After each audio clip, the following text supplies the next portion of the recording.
All right, Mr. Resto. So Mr. Resto, you have two cases. You have case number. You hear me? Yes, okay. I hear you. So you're before the court on 2019 CR 04954 for driving on a suspended or revoked license, no license, failure to display license, or failure to have license on person. I'm not sure, it cuts off, and no tag or expired or invalid tag. So that's on the first case. Whoa, that's a lot of charges, and that's only the first case. This is going to be interesting. On the case from 2020 03114, you have a suspended or revoked license. You're represented by Lister and Holt on one of the cases, but not on the other. Did you want Lister and Holt to represent you, or did you want to represent yourself? I'll represent myself. On both cases? Yes, ma'am. I have a quick question as far as law term when it comes to driver's license. Okay. Okay, you're only allowed to have one driver's license, and I have an Alabama driver's license. So when I get pulled over, I actually show them my Alabama driver's license, and it's current. It's the most current, and so they make a determination if they should go off the Georgia driver's license or the Alabama driver's license. And when I present the Alabama driver's license, they let me go because my Alabama license is valid, and you're only allowed to have one. And I had Alabama license first, so my I believe Georgia this sounds like license, a not guilty. Okay, so Mr. Resto, what Mr. Taylor is saying is this is something that you could prove at trial.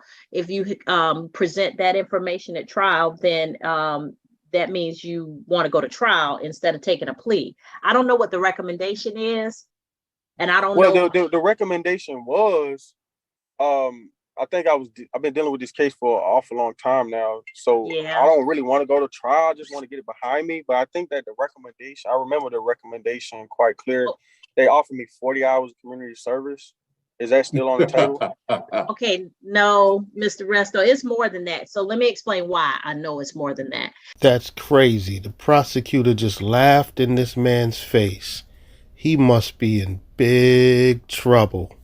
Because you have two driving on a suspended license charges. So if you have a NOLO available to you, the basic fine for driving on suspended or revoked license, just hear me out. I'm gonna explain what the recommendation might be based on. So the basic fines and fees for driving on a suspended license is the first time in 5 years. If you get one, then you can enter a NOLO plea if you have a NOLO plea eligible to you, and then the fine is $500. But if you get a second one, the fine goes to $1,000. A third one, the fine goes to $1,500 and 10 days mandatory jail time. So the fines go up by, I think, $500 every time you get one within a 5-year period. Now, I may be wrong. Mr. Taylor can correct me because it's hard to keep all of these statutes in my head. But you have a second one, which means that you might be able to enter a NOLO to the first one, but then the second one is outstanding. So when you took a plea to the second one, that would definitely suspend your license. So that's what's on the table is, so when Mr. Taylor says it'd probably be better for you to go to trial because you would have to prove those things like that, having a valid Alabama license and not being under suspension.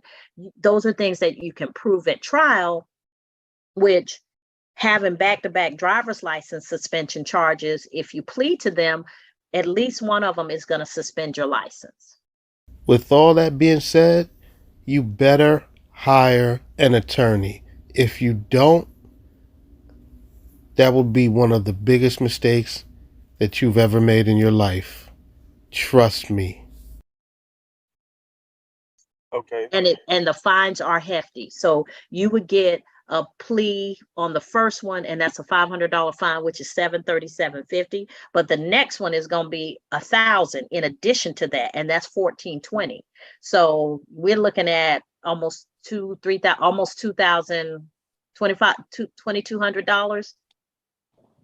Your Honor, is Mr. Resto represented on the particular case that we're referring to? Well, I want to don't address know. him directly if he's So- represented, because this is a serious matter. I get you. So that's why I'm saying, Mr. Resto, you have representation. I can allow you to be represented by on both cases, and they can help you work this out. But understand Well, that I was already represented by Lister and Holt, and we kind of been going back and forth with the district attorney's office for a while, and you know they've been giving me recommendations, and you know I still didn't take it, but they've been giving me recommendations. I don't know what's changed, but it definitely wasn't $2,000. talk to your attorney and let them tell you what the recommendation they have on the table, okay? Because the recommendation, if you're represented, even if you're only represented on one case, the rec is probably going to come to your attorney. Okay, now if I enter like an oral motion of dismissal based on constitutional grounds, are you standing on your constitutional oath? Oh boy. Here we go. He done reached deep down in his back pocket and he's pulled out the sovereign citizen script. This should be very interesting to see how the judge reacts to his ridiculous question. Okay, I'm not sure what that is. So I have taken an oath to uphold the Constitution and to make sure that I treat people as the law would direct me to do so. So, okay. Well, I asked this question previously when I was in your courtroom one day in regards to the right to travel under the 14th Amendment, stating that citizens do not need a permit to travel with a horse-drawn carriage, wagon, or automobile without interference by police. And I was on a public highway actually when I got pulled over. Okay, so that's not actually in the Constitution. And so I don't believe automobiles were around when the 14th Amendment was ratified. I'm sorry, go ahead, Mr. Taylor. I just wanted to point out to the court that automobiles hadn't been invented when the 14th Amendment was ratified. Exactly. It is so refreshing to see that this man's sovereign citizen rhetoric is getting debunked right away. You're trying to make an 14th Amendment argument about traveling and cars when cars weren't even invented when the Constitution was written. You would think that these constitutional law scholars would understand that, but apparently they don't, which is why they always come into the courts spewing the same old nonsense, and it always gets shut down. It says automobile, horse, drawn wagon, or carriage. Okay, so an automobile is not necessarily a car if it's a household good. What the hell are you talking about? That makes no sense. It's just a form of transportation. It doesn't matter if it's an automobile, horse, drawn wagon, or carriage, because it's still a form of transportation, and citizens have the right to travel without interference by police. So I don't even know how the police are even allowed to interfere with travel when I'm not using my vehicle for commerce. Your Honor, it's a totally private household good. Okay, so Mr. Resto, if somebody drove 100 miles an hour into the back of your vehicle and killed a family member, would you want the police to interfere? That's a murder. I mean, that's if someone got killed. But they're traveling. You can't interfere with somebody traveling. This judge right here most definitely deserves an award, and other judges need to definitely study her footage, because she is serving this sovereign citizen with his own nonsense, and he doesn't even know how to react to it. First of all, sir, all of that, I'm driving and traveling and my travel shouldn't be interfered with. You're right.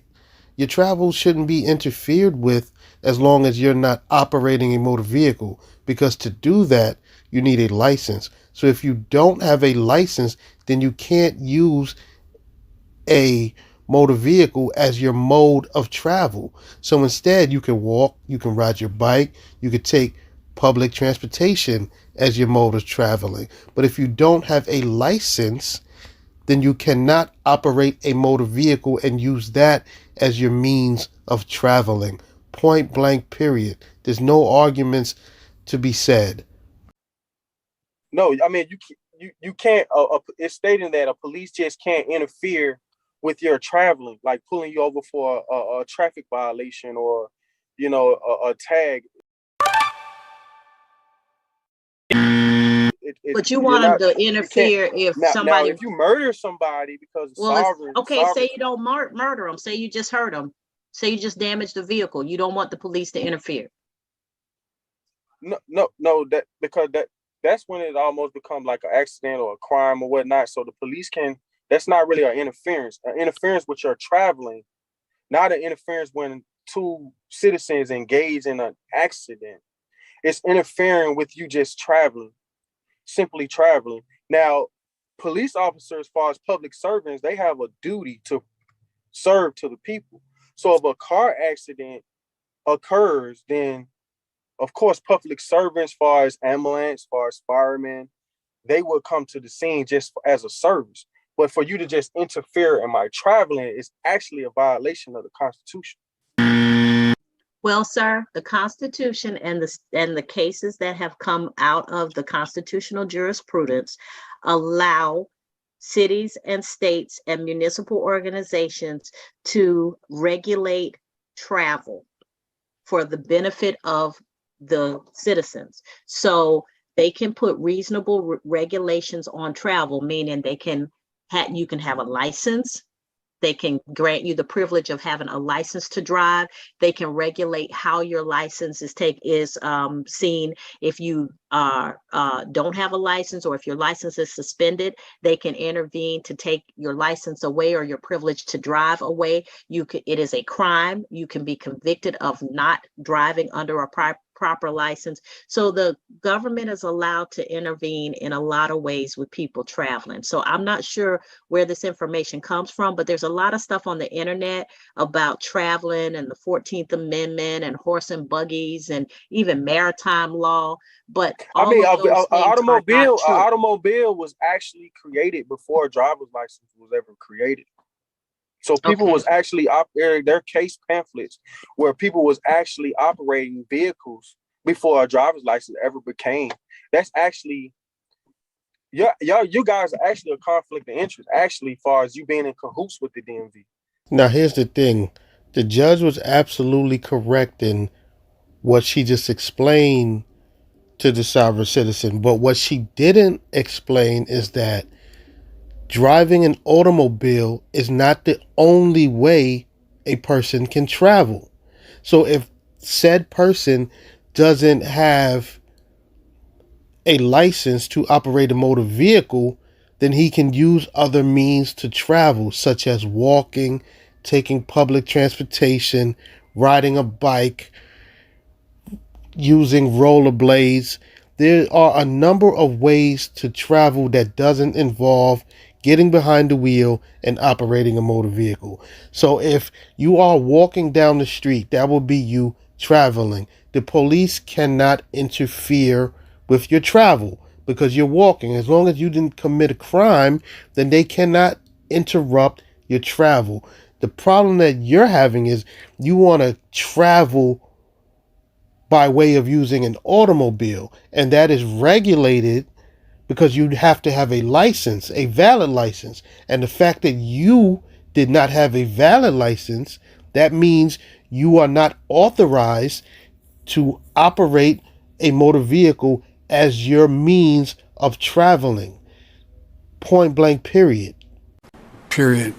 That's a totally separate entity. Okay, and for so some reason, Mr. Resto, do you want to resolve the case, because it's I not going want to to be resolve the 40 case, but hours I disagree with the fine amount because it changed. I would I would make an offer like I can do $1,000, maybe 12-month probation. Mr. But Resto, $2,000, that's excessive. Mr. Resto, we're not negotiating. Those are statutory fines, meaning they're written into the law. I can't even change them. Can I make a counter offer to the state and say it's $1,000? Is that, can I be? No, Because I did do sir. time in jail. if the state would see that Well, and count. that's why I'm saying that you may want to speak with an attorney, because certain things that they can negotiate, I can't change the statute. I can't change what's written in it, but they can negotiate. And if the solicitor wants to give you credit for time in jail in lieu of the fine, those are things that they can do that I can't do. Yeah. So I would ask to the district attorney, knowing that I did serve some days in jail, can you guys Okay. lower the fine and I just go ahead and end this So, case right now? Excuse me, sir. You're clearly hard of hearing. The judge just explained to you that she can't lower any fines. It doesn't just work the way you want it to work. You coming into court and asking them to lower this and can we just finish the case? That's not how it works. Now, if you disagree with the fines and all of that other stuff, then you have to take it to trial. And you're going to lose. So I advise you once again to hire, or better yet, use the attorney that's already on file for you. I can do 1,000. I got $1,000 right now. Mr. And Mr. Resto, so that's a conversation that you need to have with them directly without me being present, number one. Number two, the reason I keep saying you might want to go through your attorney is because they can explain to you what is already on the table and how that may or may not change, okay? what's on the table now, man? I don't know. That's what I'm saying. I would rather you have that conversation in a breakout room with the attorney who's assigned to your case and with the state, as opposed to here in the main room. One, because I have other cases that need to be addressed, and two, because that's not information I need to hear. Okay, is it anything I can do to get this case resolved now? Because it's been lingering on I'm my telling head you what to for do, but you're years. not listening, Mr. Reston. Mr. I mean, Resto, today, like I want to resolve this today. I get that you want to resolve it today, and I'm telling you what to do, but you're not listening to me. You want to resolve this case like today, and I want to learn how to fly a plane like today. But I don't think either of those things will be happening today. I said you can go into a breakout room with your attorney, and the attorney and you can discuss what's already on the table. And then if your attorney wishes to speak with the state to clarify anything, they can do that too. But you're not going to get it resolved by going back and forth with me, because there's stuff I cannot do. Okay, just tell the state that I'll take their recommendation. I'll just pay the $2,000 if they can give me 12 months to pay it off. And Okay, if I but, can, and if I pay sir, it off early, if my probation can be terminated, that would be great. okay, so I'm going to put you in a breakout room with Mr. Taylor, and I'm going to let you and Mr. Taylor and Mr. Kamani. I'm going to put Mr. Kamani in there because he represents you on one of the cases. So that way he can explain, or if anything Mr. Taylor says doesn't make sense to you, Mr. Kamani can explain it. I'll take the recommendation you state as far as, $2,000. I didn't state a recommendation is what I'm telling you. I explained what the law says. That was not a recommendation. Okay. I just know that it wasn't what you said, because there's a certain minimum in the statute, and that's what I was explaining to you. Okay. I just want you to find me now. I'm tired of fighting. Breakout room. I got you. All right. So Mr. Dickerson, yes. I was just wondering, how do I get the breakout room for? Hold on, Mr. Reston. I haven't sent it to you yet. Just give me a minute, because I'm going to try and clear the deck so we can get your breakout room set up. So Mr. Dickerson, I'm going to put you in a breakout room number 2. Okay. And that'll come to my phone, correct? Yeah, it'll show up as an invitation to breakout room number 2. And then Mr. Taylor, Wesley Taylor, I want to put you in breakout room number 2. All right, and then we'll be back in a moment, okay?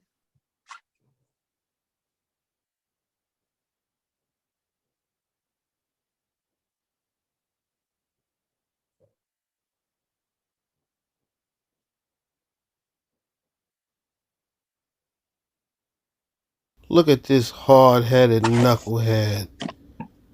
He has no clue of what's going on. He wants to try and represent himself, and that is a losing battle. He can't even comprehend what the judge is telling him, yet he wants to represent himself. You know what? Fine, just let him do it. Let him hang himself. He'll get what he deserves.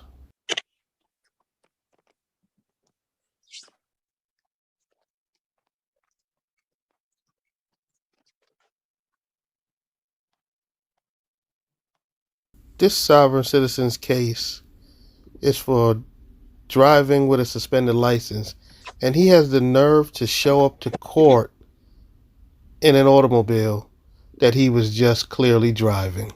Wow. Is Mr. Resto here? He disappeared from our room.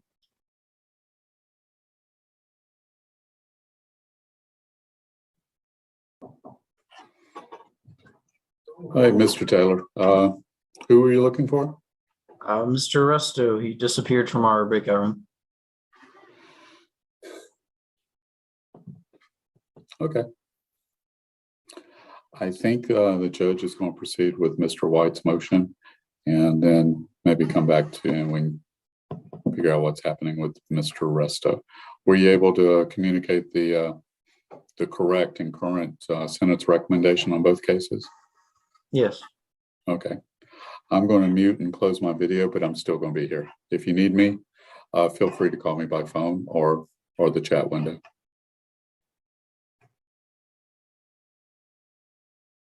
Your Honor is. Hey, Mr. Resto disappeared suddenly from our breakout room. I'd like to think that wasn't his fault, so he has no bench warrant be set. Okay. It happens with Mr. Resto, but that's fine. We won't set a bench warrant. Okay. I'm fully invested in resolving Mr. Resto's cases without prolonging them. Do we need to reset that, Judge? Yeah, let's go ahead and put it on the October calendar. Yes, October 6th. At what time was he on? 2? Just put him on 2. I think, yeah, just put him on 2. Sorry, I was discussing with Mr. Resto, and I understand something changed about his bond. Okay. He has bonds with 2 bondsmen. I don't know of anything. Did somebody come off a bond? Your Honor, maybe I can address that question. Okay. Mr. Resto, our office filed a motion to revoke bond, and that motion was granted a rule nisi, and it was calendared. That motion didn't happen because of the pandemic. It was, I believe, scheduled to happen in 2021, maybe February, but somewhere about that time. I informed Mr. Kamani to inform his client that depending on the outcome of today's arraignment, the state intends to move forward on that bond revocation. Your Honor, may I make a request on that matter? Sure, Mr. Taylor. I'd request that the defendant show in person for him. Zoom court is or remote appearance is not sufficient. Okay, so the sovereign citizen disappeared in the middle of talking with his attorney in the breakout room. So now let's just jump into his next court appearance. 4 to 6 days later. All right, Mr. Resto. Is that him, Judge? Yeah, I believe so. Hold on, Mr. Okay. Resto. Let me get Mr. Kamani to Mr. Navarrete, and then I'll come back to you, okay? All right, so Mr. Kamani and Mr. Navarrete, I'll put you in breakout room number 1. Mr. Resto, it's my understanding that you and Mr. Castaneda parted ways with respect to him representing you. Can you hear me, sir?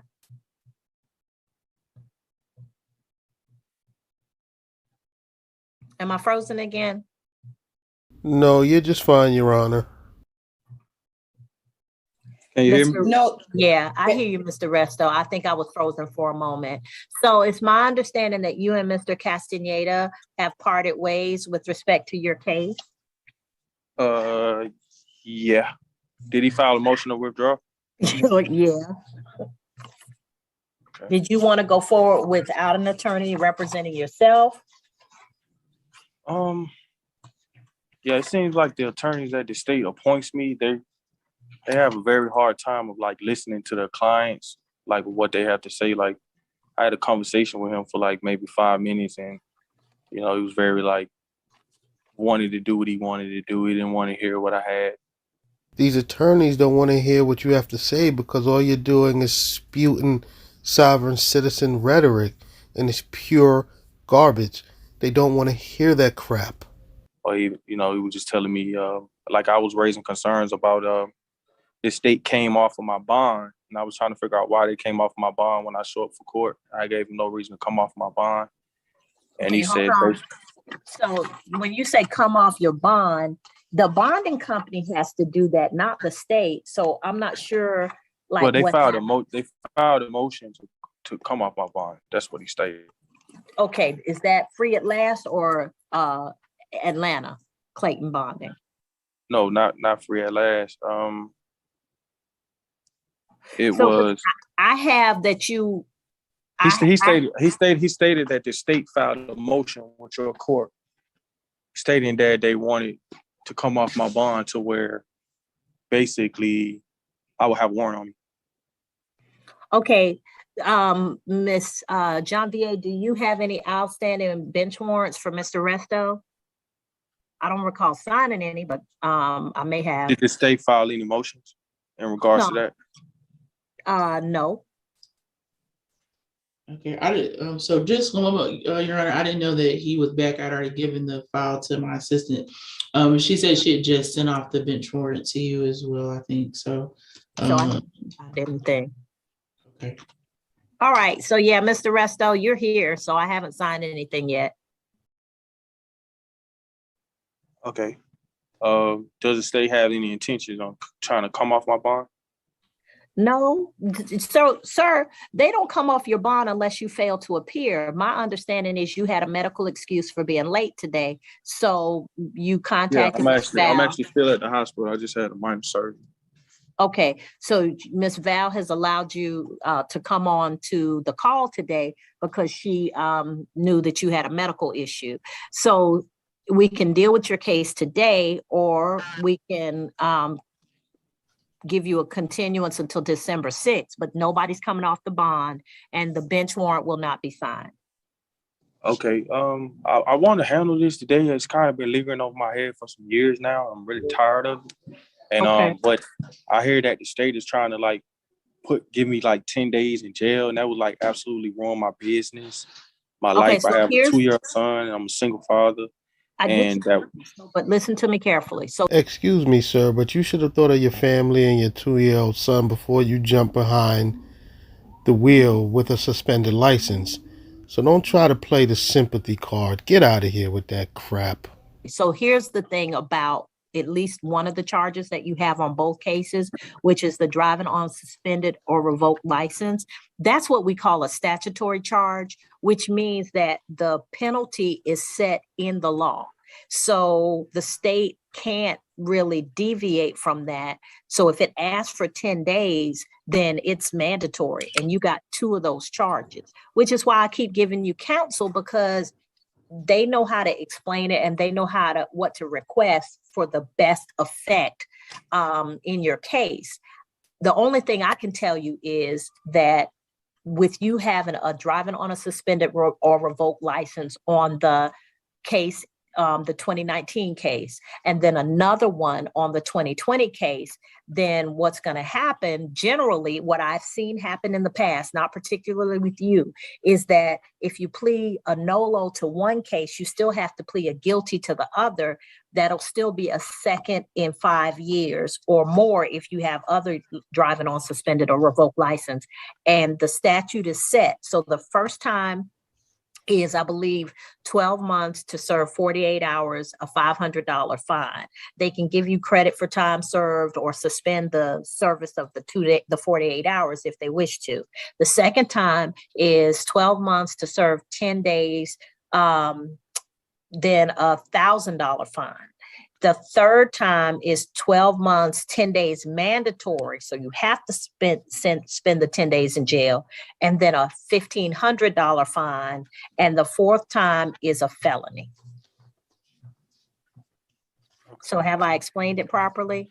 Yes, Your Honor, you explained it perfectly, but I'm sure the sovereign citizen didn't understand a word that you just said. Yeah, but see, Judge, in my situation is okay. I got the documentation from the Alabama motor vehicle department. See, Okay. I'm actually an Alabama citizen. Hold and on, I was Mr. traveling. Resto.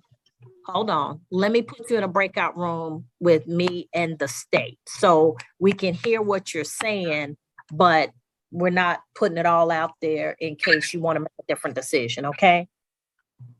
Okay. Well, I have no absolute reason to lie, and I really believe No, it's not that, daily. sir. This is what I would do if you had an attorney who was representing you, okay? So this is called a pre. Yeah, but I just honestly believe that when you're just being truthful, there's really no need for attorneys when you're just being honest about your situation. Okay, and that's fine. All I'm saying is I'm giving you the opportunity for a pretrial. That's what I would do for anybody, attorney or not, okay?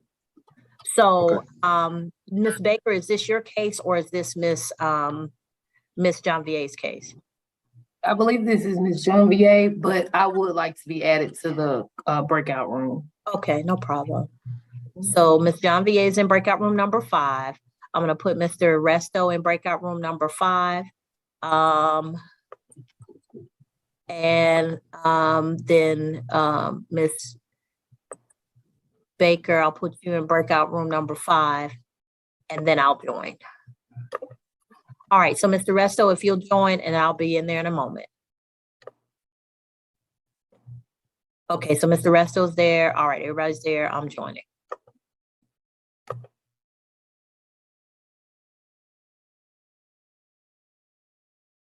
Six months later. Next is Mr. Resto. Mr. Castaneda was fired by Mr. Resto, so he's no longer counsel of record. Mr. Resto is wanted, and there is no surety on that. Does the state have there's no surety order on that? Does the state have a request in the Resto case? Mr. Resto, yes, state would definitely request a rule absolute on that matter.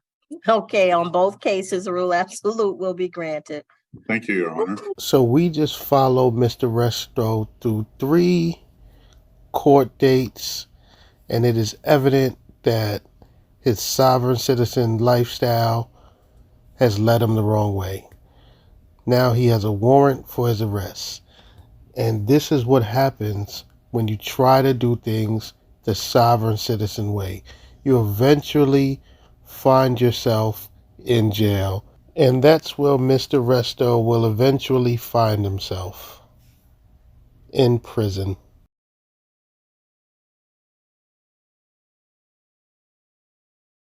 Hey,